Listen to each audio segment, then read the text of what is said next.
I'm a. Yeah, this- I think of Stevie Ray Vaughan as like really some major insight on top of a few select voices, and I mean, huge amounts of new stuff, but really the amount drawn from Albert King was pretty amazing.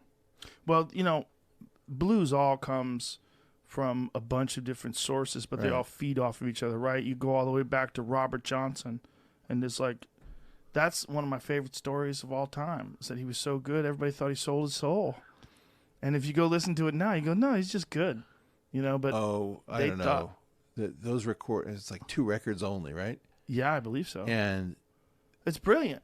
but the number of standards that he came up with, even minor ones like I don't know, Hellhounds on My Trail and Yeah, Sweet Home Chicago. he was clearly, especially for the time. Like, what year are we talking about with Robert Johnson's? Early. 20s, 30s. Yeah, so he was clearly on another level. But there's always a LeBron James. There's always some person that's just like. Well, but okay, I think that BB King and Albert King, it's sort of hard for us to understand. What about Freddie King?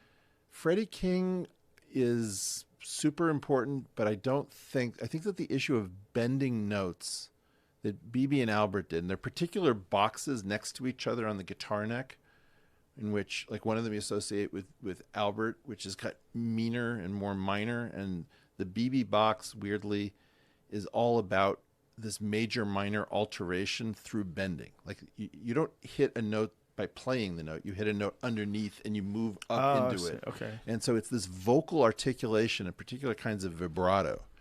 And the weird thing about like super technical players, like a John Petrucci or something, is you say like, well, who do you revere? And they'll say BB King. And you're like, huh? He played super slow. And well, yeah, but with 5 or 6 notes, he'll just break your heart infinitely. You won't care. You'll just stay there, you know? Right. And it's sort of this idea of really deep musicianship that it took me a lot longer to appreciate Albert, because Albert was gritty. It was much more idiosyncratic. He played flying V, upside down and backwards.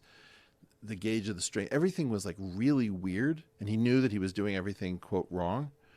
But I think Stevie Ray Vaughan really just said, okay, this guy has said so much, and I'm going to prove it, and I'm going to prove it by building my legacy on top of what this guy contributed. I'm going to show you how brilliant this guy was. It changed my mind. I think that's one of the interesting things about any genre. Yeah. Is that people piggyback on the work of others. It's clearly the case with comedy. It's Who would you say are your greatest influences? well, everybody comes from Lenny Bruce. Everybody, all of us.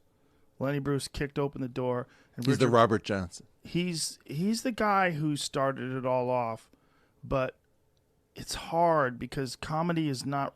It's hard to listen to Lenny Bruce today. Like you listen to Pryor today. I think Pryor took what Lenny Bruce is doing and made it a lot funnier. Pryor figured out a way to just be more vulnerable and more self-deprecating and personal, and just he figured out a way to just be more honest.